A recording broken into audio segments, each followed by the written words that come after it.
I'm going to be showing you an alternative method of decoration for the cookies. So I'm going to be working in fondant. I work in satin ice. I mean, there's so many different brands right now out there. It's just for you to find the one that you prefer working with. I like satin ice. I just find it rolls nicely. It creates a nice surface. There's no veining or anything. It just looks as smooth as royal icing. And so to roll it out, you just lightly dust it with either cornstarch or powdered sugar. I personally use the cornstarch because I find that it's just smoother to the touch. The powdered sugar has like a granular kind of feel to it. So here's the fondant. You roll it to the thickness that you like. The thicker it is, obviously, the sweeter it is on the cookie. I'm working on a silicone mat just to facilitate separating it from there. You know, if you're rolling on the table and your fondant's a little bit kind of sticky, even with the cornstarch or the powdered sugar, if you start stamping or pushing into it, you're going to have some trouble, you know, separating it from the surface. So you're better to work on that, and this way you can just get your hand under. It's not like a cake, it's a much smaller surface, so you can get yourself a mat for not very expensive. You could probably get like a placemat.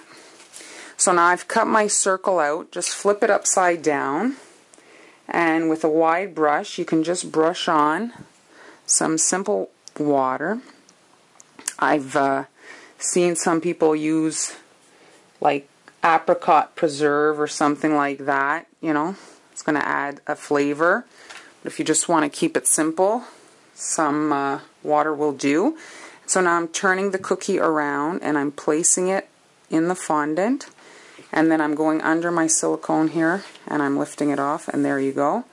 It's attached to the cookie, and I'm just rubbing with my finger the edge just to smooth that out.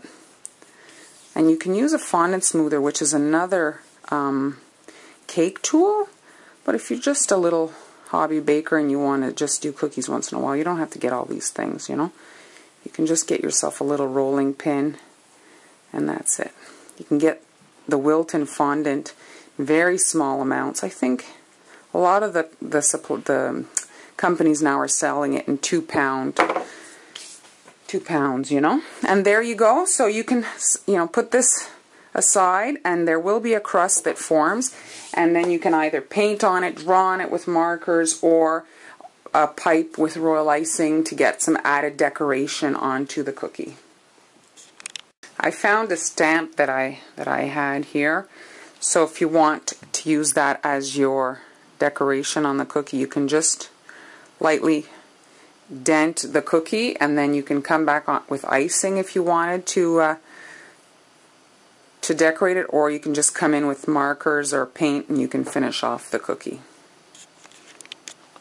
For this project, you're going to need some paper, a pencil, and an eraser, and you just, you know, not while you're about to decorate, but on a quiet evening, start sketching some design options for that cookie. So in this particular case, I'm working on a crown that's from Copper Gifts. So I've traced it quite a few times and done a few different, you know, designs, and now I'm going to work on the final draft. So what you need to do, this is important, is you need to flip the cookie cutter upside down, alright, because we're working on a mirror image of the cookie. So we're just tracing the top of the cutter here.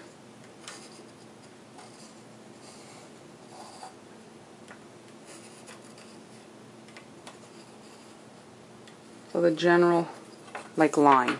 And now inside that line you're going to draw the design that you want to choose. Now if you wanted to, let's say, put a name here, well, you can print it off, let's say, on your computer and print a t-shirt transfer or reverse image to get the mirror image of it. Alright? So I'm going to draw this now and then we're going to continue. So I've drawn it out. It's finished. I came back and, you know, darkened the lines in pen, not for myself, but for the camera, for you guys to be able to see a little bit better.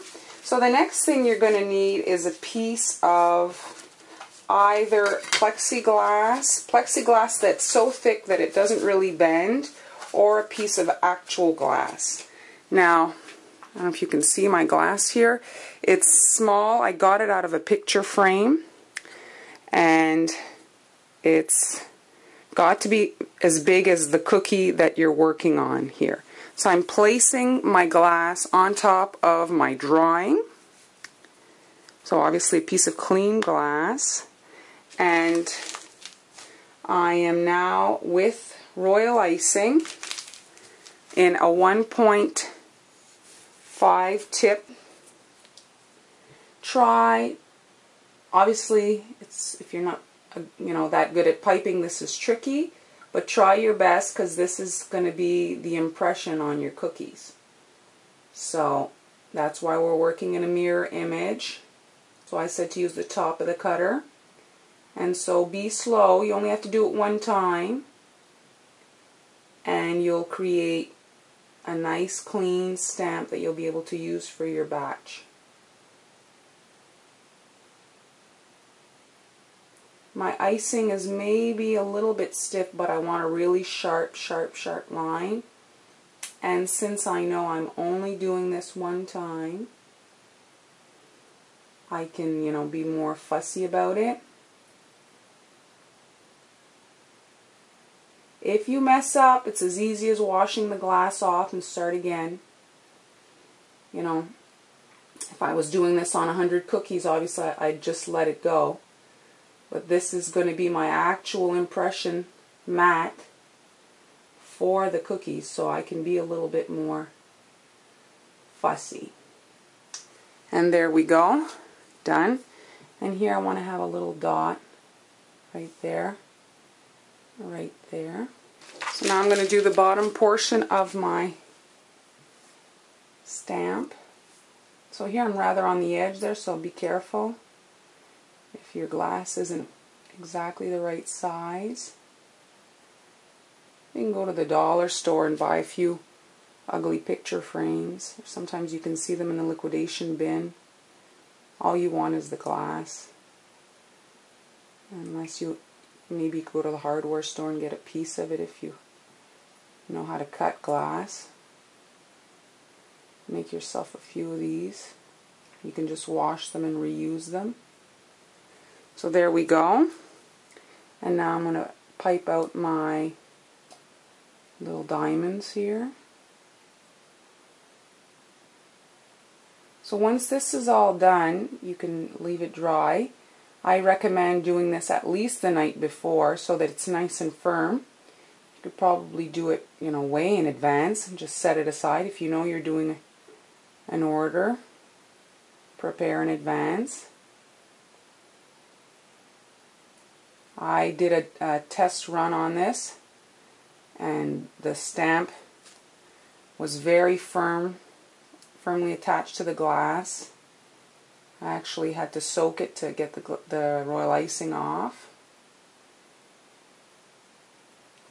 So obviously the royal icing is food safe and all that to use as your stamp.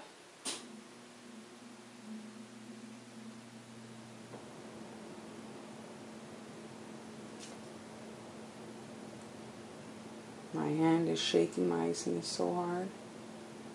I don't normally like to work in such stiff icing, but in this particular case, I need it.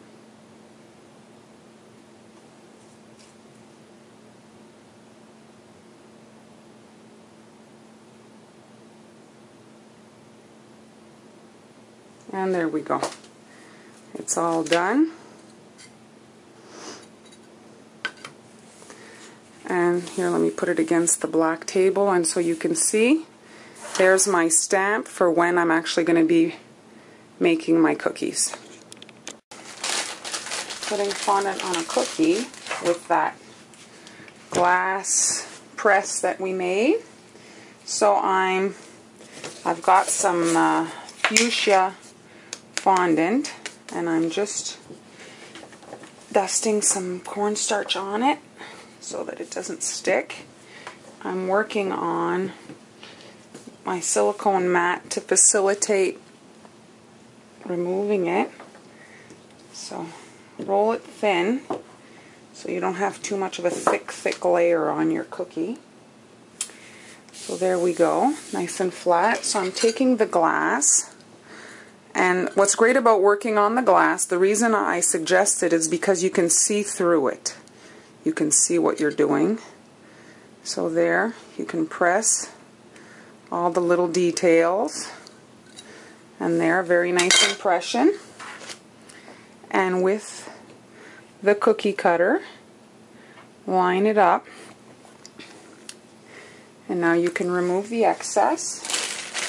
You're going to need a little bit of water to adhere the fondant to the cookie.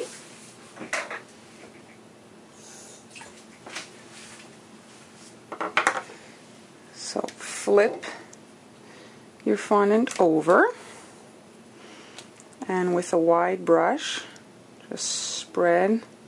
You don't need a lot of water, just to get the whole thing tacky so that it'll activate the sugar there and make it sticky to go onto the cookie. And there we go. If you have too much, just draw off your brush and pass again, and it'll absorb it. So now with your cookie, put your cookie upside down on the fondant. This way you can line it up perfectly. And then when you flip it over, it's stuck. And then with your finger, you can press the fondant onto the edges. You don't want to touch your impression because you'll damage it. You'll dent out the lines. So the point of this technique is so that you have piping lines to follow. If you're not using royal icing to decorate your cookie, some of the lines are nice here. I wouldn't do, see these little dots, they're a little bit rougher because of the icing that had peaked. So now I'm going to show you, I'm going to actually ice it, or detail it I should say. And I'm just going to move towards here. And so you have this line, this perfect line to follow. So in the case of a monogrammed cookie, this would come in so handy. In this case here, if you want all your cookies to really be consistent and the same, you know, you can't beat this. Your cookies will all look exactly the same. If you wanted to do a character, let's say, or something very detailed, and you have to repeat it many times, and you don't have a copy cake, this is a great way to transfer an image. So now the impression is completely hidden.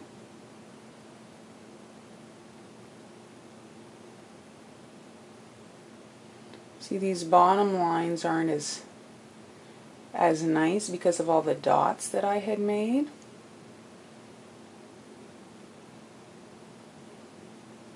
Perhaps they're not necessary, the dot part, you know, just the squares, because now, because I did the squares, they'll be perfect every time. They'll be uniform. I had used a ruler when I initially drew them out.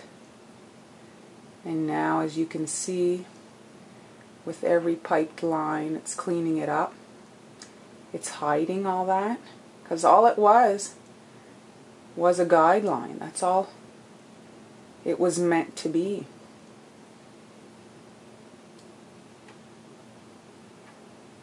I don't think many of the fondant cookie decorators out there bother getting a copy cake. And this would allow you to transfer an image on fondant without too much problem. So here it is. There's the finished product, and obviously you can add further detail at this point. You could, you know, dots around, or more swirls, or if you want to keep it simple. But they're all, here's another one that I did earlier. As you can see, they're identical, and you'll have all your cookies exactly the same.